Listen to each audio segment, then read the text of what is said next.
Assalamualaikum warahmatullahi wabarakatuh. Selamat siang Bapak Ibu, salam sejahtera. Saya akan menyampaikan secara cepat saja yaitu kecerdasan finansial dasar. Profil pengusaha besar itu seperti ini Bapak Ibu ya, punya pola pikir plafon rezekinya tinggi, fokus pada hasil bukan proses, mereka tidak pilih-pilih bisnis, beda dengan orang miskin, pilih-pilih bisnis gitu ya. Kemudian kecerdasan finansialnya tinggi. Dan kemampuan teknisnya hanya dua, kemampuan membangun jaringan dan kemampuan membangun sistem. Transformasi pribadi saya, tahun 81 sampai 97, saya menganggap dokter itu penghasilannya aman dan kaya. Kemudian bertemu 3 janda dokter yang jualan door to door, menyadari bahwa profesi dokter tidak aman. Kemudian tahun 2000 baru tahu dari buku Rich Dad dan Poor Dad bahwa saya ini sebetulnya miskin karena mengandalkan penghasilan aktif, dan saat itu ada jalan keluar yang dianjurkan tapi saya tidak tertarik. Kemudian tahun 2000 sampai 2004 sampai 2005 saya ketemu mentor membangun aset dan bisnis. Tahun 17 Agustus tahun 2005 saya berhenti praktek dan pensiun dini. Dan sejak itu saya menjadi provokator supaya orang segera saja jangan terlalu lama-lama bekerja gitu ya. Intinya seperti itu. Masalah saat ini adalah sistem pendidikan kita hanya melatih kita cara mencari nafkah, belum ada yang melatih kita untuk mengatur penggunaan uang yang kita peroleh. Akibatnya apa? Kecerdasan finansialnya rendah. Seperti ini ya, setelah usia 65 tahun di Amerika Serikat hanya 1% yang kaya, 4% yang makmur atau mandiri secara keuangan, 5% masih harus bekerja, 36% alhamdulillah sudah meninggal, dan 54% tergantung pihak lain. Ya, kalau saya terus, maka saya masuk dalam 5% masih harus bekerja. Ya, teman saya sekarang usia 64, 65 masih harus bekerja, gitu ya. Dan nanti kalau sudah tidak bekerja lagi, akhirnya tergantung pihak lain, ya, pensiun dan sebagainya. Dan fakta di Indonesia 80% profesional berpenghasilan besar akan jatuh miskin di usia tuanya. Dan fakta yang ketiga, 90% penerima lotre besar di Amerika Serikat jatuh miskin 3 tahun setelah terima lotre.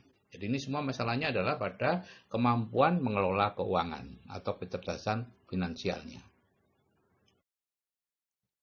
Yang dimaksud cerdas keuangan adalah mengerti 5 peraturan dasar keuangan, yaitu bisa membedakan aset dan beban, mengerti arus uang atau cash flow, mengetahui cara menggunakan uang, memahami penghasilan aktif dan pasif, dan mengetahui definisi kaya dan miskin. Saya akan bahas satu persatu. Aset dan beban. Ya. Jadi aset adalah segala sesuatu yang memberi pemasukan kepada kita.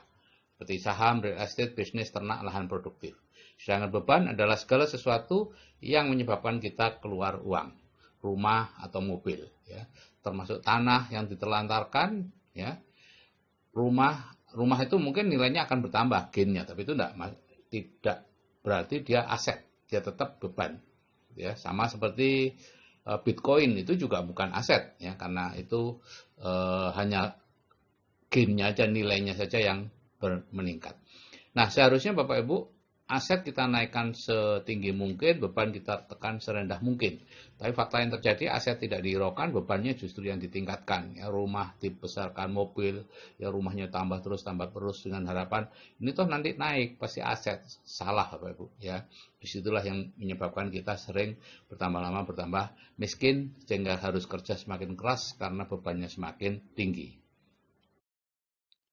Ada 3 macam arus kas ya. Arus uang, ya, peraturan yang kedua yaitu arus uang orang miskin, arus uang kelas menengah, dan arus uang orang kaya.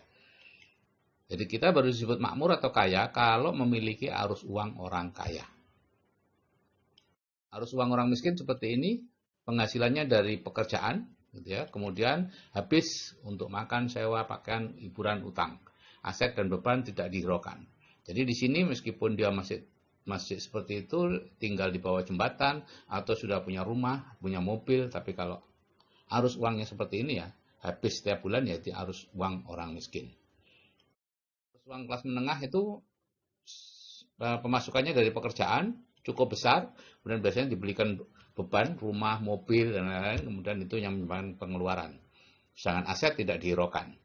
Nah, biasanya ini rawan untuk berubah ke arus kelas miskin, menengah, balik lagi ke miskin, dan seterusnya. Uang orang kaya itu pemasukannya bukan dari pekerjaan, tapi dari aset. Hasil aset ya, dividen, bunga, sewa, keuntungan, dan sebagainya. Jadi bukan dari hasil pekerjaannya.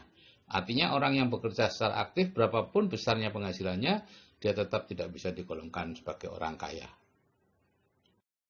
Sekarang kenapa seorang pencari impian keuangan biasanya kemudian menjadi mimpi buruk keuangan, gitu ya. Ini misalnya nih ya, anak muda baru lulus kuliah, dapat pekerjaan, pemasukannya kecil, pengeluarannya masih kecil, kemana-mana naik motor, dan suatu saat menikah dengan seorang yang juga punya penghasilan, penghasilannya jadi double, gitu ya. Akhirnya apa? Mereka mulai mencari beban, yaitu rumah. Ya, kemudian pengeluarannya meningkat, ya. Pemasukan dan pengeluaran pas-pasan lagi, pas-pasan lagi, pas-pasan lagi. Mereka beli mobil, tambah ngepas, akhirnya mereka mencari pekerjaan yang lebih besar atau sekolah lagi, ya, atau kalau dokter ya spesialisasi, sehingga dari pekerjaan menghasilkan besar, pemasukannya besar. Apa yang dilakukan Bapak Ibu? Bebannya diperbesar, sehingga dengan beban yang besar maka pengeluaran yang besar, terus menerus akan seperti itu Bapak Ibu, ngepas terus, ya. Aset tidak diperhatikan dan dia seperti orang yang lari di atas treadmill atau seperti mengisi ember bocor. Nah, mengapa orang kaya tambah kaya? Semua orang kaya tadinya juga berasal dari atau uangnya dari pekerjaan. Tapi bedanya adalah dia belikan aset, hasilnya aset akan, ya, dia menekan beban yang disebut menunda kenyamanan, gitu ya, sehingga pengeluarannya pun juga kecil. Ya. Nah, dari aset mengeluarkan pemasukan lagi, pemasukan ditambah dengan pemasukan dari pekerjaan, dibelikan aset lagi yang lebih besar, memberi hasil lagi, dibelikan lagi aset yang lebih besar, terus menerus seperti itu, sampai akhirnya asetnya menjadi besar, seperti punya pohon uang gitu, pemasukannya jadi besar, dan orang itu sudah tidak perlu lagi bekerja secara aktif menghasilkan uang. Dia cukup mengelola asetnya, ya. Dan itulah orang kaya. Nah, ini keajaiban efek penggandaan, Bapak Ibu. Dari dulu ada cerita di Cina, gitu, ada kaisar yang mendapatkan persembahan sebuah catur. Kemudian oleh sang kaisar ditanya, ingin apa, hadiah apa. Ya, si tukang catur mengatakan ingin hadiah sebutir beras ditaruh di kotak yang pertama, 2 butir di kotak yang ketiga, kedua, 4 di kotak ketiga, 8 di kotak yang keempat, dan seterusnya setiap kali dikalikan 2. Maka dimulailah oleh sang baginda 4, 8, 16, 32, 64, 128 butir beras, ya. Kemudian jadi 256, 508, satu kotak, satu kantong kecil, 2 kantong, 4 kantong, 8 kantong. Nah, akhirnya di sesi kedua, dua baris sudah ada 32 kantong. Akhirnya sang baginda menyadari bahwa ada yang salah. Dia panggil ahli-ahli matematika, disuruh menghitung dan berapa harga beras yang atau berapa nilai beras yang digunakan untuk mengisi seluruh kotak, yaitu 64 kotak. Ternyata ada 18 juta triliun butir beras, dan itu adalah hasil beras di seluruh dunia dikalikan 10. Ya, akhirnya dibatalkan perjanjiannya, dan si pengrajin ceritanya diberi sawah yang luas. Nah, pemanfaatan efek penggandaan ini biasanya pada bunga berbunga perbankan, pada investasi ternak, atau pada networking. Misalnya pada networking, ya, Anda join, Anda belanja, mengajak satu teman setiap bulan, mengajari mereka untuk juga mengajak satu teman setiap bulan. Maka pertumbuhan network Anda adalah 1, 2, 4, 8, 16, 32, 64, dan seterusnya pada bulan ke-12 jadi 4096. Anda hanya menjoinkan 12 orang secara pribadi, grup Anda menjadi 4096. Kalau masing-masing belanja 500.000 sebulan, omset Anda sudah 2 miliar. Bonus 10%, ya Anda dapat 200 juta. Itu sederhananya. Masalahnya adalah apakah Anda tahan sampai bulan ketiga, keempat Anda tidak mendapatkan apa-apa karena menganggap bahwa ini tidak berjalan. Padahal itu berjalan. Itulah Bapak Ibu, bedanya efek penggandaan dengan efek linear. Nah, peraturan yang ketiga adalah tahu cara menggunakan uang. Ini ada 3 tipe orang dalam menggunakan uang. Yang pertama adalah peminjam yang menggunakan uang yang belum didapat, selalu kredit, ya, umumnya senang hidup mewah, selalu dalam posisi hampir bangkrut. Nah, saya ingin tanya Bapak Ibu, kenal enggak satu aja orang yang punya tipe peminjam? Yang kedua, tipe penabung. Ini mengandalkan uang yang sudah didapat, selalu beli cash, sedikit lebih lama sebelum bangkrut, akhirnya atau bangkrut juga. Dan yang ketiga adalah tipe investor. Sebagian penghasilannya disisihkan dan diinvestasikan, akhirnya hidup nyaman. Gitu ya. Peraturan yang keempat, kita tahu penghasilan aktif dan pasif, gitu ya. Penghasilan aktif adalah penghasilan yang disebut juga earn income, diperoleh dari pekerjaan, ya, tidak dihitung, dan ini sering disebut sebagai uang yang salah. Saya dulu sangat tersinggung mendengar ini, ya, tapi ketika menyadari, betul juga. Pada saat saya masih muda, saya cuma ngeret kereta berisi barang-barang sedikit begitu, ya, sepeda motor, mungkin panci di rumah itu, ya. Tapi lama-kelamaan akhirnya numpuk-numpuk dan saya tetap harus menggeretnya sendiri. Makin besar, mobil mungkin 2, 3, 4 mobil, rumah mungkin satu, ada villa dan sebagainya, semua yang geret kita sendiri dan akhirnya tidak kuat. Itulah, jadi di sini uang yang salah karena semakin besar penghasilannya akan semakin besar masalahnya. Yang kedua, penghasilan pasif itu disebut juga residual income, yaitu penghasilan yang berasal dari aset. Ini sifatnya permanen, tidak tergantung pada kondisi kita, dihitung dalam menilai kekayaan seseorang, sangat bermanfaat untuk keturunan kita. Disebut sebagai uang yang benar. Ya, seperti ini Bapak Ibu, mula-mula kita hanya punya satu sumber, ya, satu kuda, kemudian bertambah banyak sumbernya dan bertambah banyak sumbernya sehingga kita bisa lebih santai. Donald Trump mengatakan setiap orang punya bakat meniru. Selama ini bakat itu kita gunakan untuk meniru cara mendapat uang yang salah. Ya, karena di sekitar kita seperti itu. Nah, jika bakat tadi digunakan untuk meniru cara mencari uang yang benar, maka kehidupan yang luar biasa akan menantinya. Ini penghasilan aktif dan pasif bedanya seperti ini, ya. Kalau penghasilan aktif itu begitu Anda bekerja, Anda langsung dapat uangnya. Kemudian mendatar dan suatu saat pasti akan turun. Pasti, itu hanya masalah waktu saja. Mungkin kurang tinggal 20% atau berapa. Sebagai gambaran, kemarin di koran ada, yaitu seorang dirjen itu pada waktu aktif dapat 40 sampai 50 juta setiap bulan. Tapi begitu pensiun dapat 4 juta saja. Bapak bisa bayangkan enggak? Seorang dirjen yang biasa hidup dengan puluhan juta, kemudian tiba-tiba mendapat pensiunnya 4 juta. Apa yang terjadi? Hanya ada dua pilihan, mencari pekerjaan lain atau stroke. Karena agak sulit untuk mengatasi masalah yang sangat jomplang tadi. Nah, ini kerja dapat uang, kalau nggak kerja, ya nggak dapat uang. Kalau penghasilan pasif itu, mula-mula kita nggak dapat uang. Jadi gini, kerja membangun aset, aset menghasilkan uang. Setelah kita nggak kerja lagi, aset sudah terbentuk, akan menghasilkan uang terus-menerus. Ini ada 4 cara mendapatkan penghasilan, Bapak Ibu, ya, yang oleh Robert T. Kiyosaki dikatakan sebagai cash flow quadrant. Ya, ada bukunya yang saya baca luar biasa sekali. Yaitu ada empat cara. Ya, apapun pekerjaan Bapak Ibu, apapun cara Bapak Ibu mendapatkan penghasilan bisa dimasukkan dalam 4 kategori ini. Yang pertama adalah kuadran E, employ, ya, yaitu kerja keras, tidak aman dan tidak punya waktu. Ini pegawai, ya, bekerja kepada orang lain. Yang kedua adalah self-employ. Ini ada 2, yaitu bekerja pada diri sendiri seperti profesional, notaris, dokter, pengacara, atau pengusaha kecil, ya, atau small business, ya. Nah, di sini biasanya utangnya besar Bapak Ibu karena merasa mudah dapat uang, akhirnya mudah sekali hutang dan faktanya tidak cukup uangnya, ya, insufficiency fund. Dan 95% orang ada di kuadran kiri ini, employ dan self-employ.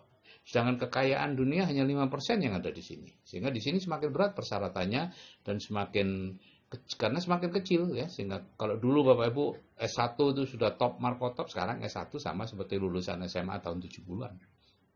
Dokter umum dulu wah luar biasa. Sekarang kalau tidak spesialis atau subspesialis baru seperti kehidupan dokter umum 30 tahun yang lalu. Nah, yang kuadran kanan adalah B, business owner, itu ada 3, konglomerasi, waralaba, dan networking. Itu kelompok business owner, ya. Kerjanya mudah, hasilnya stabil, dan punya banyak waktu luang, gitu ya. Nah, kemudian I, investor, ya tidak punya utang, uangnya banyak, karena di sini uang yang bekerja untuk kita. Jadi yang sebelah kiri adalah active income, sebelah kanan passive income, sebelah kiri stress, sebelah kanan freedom. Orang sebaiknya tidak terlalu lama di employ dan self-employ, segera pindah ke kuadran kanan, ya, business owner dan investor.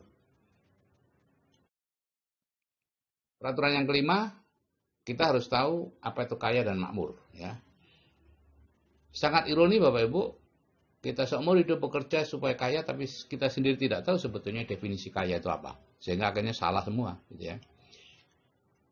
Kita menganggap kalau orang punya penghasilan besar, mobilnya besar, rumahnya besar itu kaya. Enggak, sekarang saya baru tahu bahwa sebagian besar mereka itu justru miskin. Ya, termasuk saya dulu miskin. Kita disebut kaya atau makmur jika penghasilan pasif kita lebih besar dari biaya hidup kita. Itu aja. Bapak Ibu mudah sekali untuk ngetes Bapak Ibu kaya atau makmur. Sudah kaya atau belum kaya. Besok berhenti bekerja. Udah. Berapa lama Bapak Ibu bisa bertahan? Tidak bekerja sama sekali. Kalau seterusnya sudah bertahan, Bapak Ibu sudah kaya. Kalau sebulan kemudian sudah mulai harus makan tabungan, 2 bulan sudah harus mulai menjual ini, setahun sudah harus jual rumah, berarti Bapak Ibu belum kaya. Berhentilah bekerja mulai besok.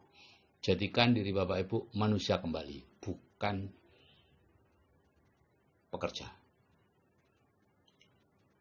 Atau Bapak Ibu mengukur indeks kemakmurannya, ya, penghasilan pasif dibagi biaya hidup. Kalau indeks kemakmurannya lebih besar dari 1, itu Bapak Ibu makmur. Kalau penghasilannya jauh lebih besar dari 1, itu Bapak Ibu kaya.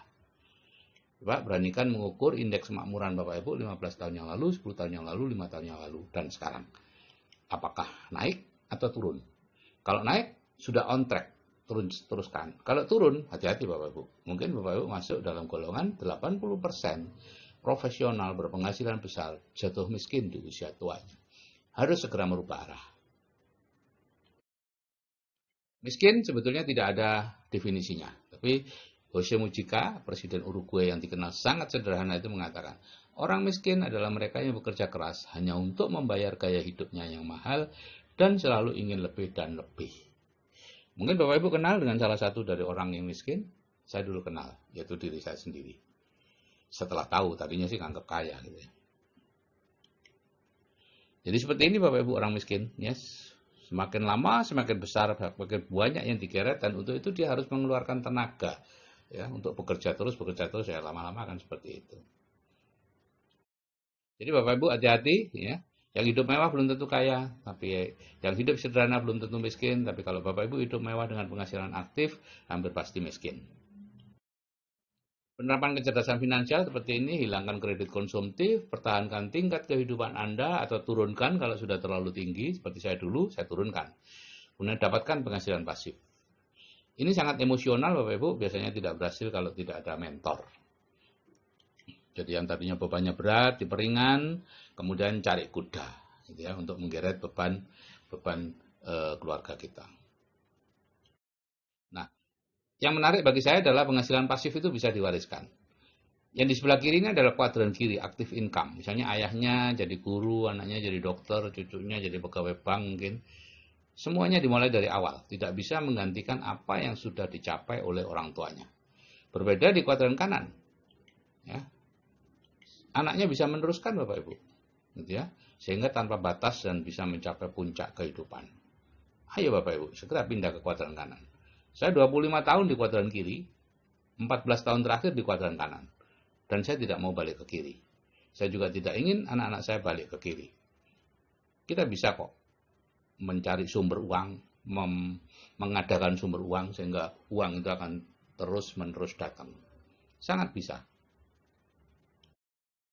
Jika saya yang sudah berumur aja bisa, saya pastikan Anda juga pasti bisa. Oke Bapak Ibu, saya ucapkan wassalamualaikum warahmatullahi wabarakatuh. Selamat siang dan salam sejahtera.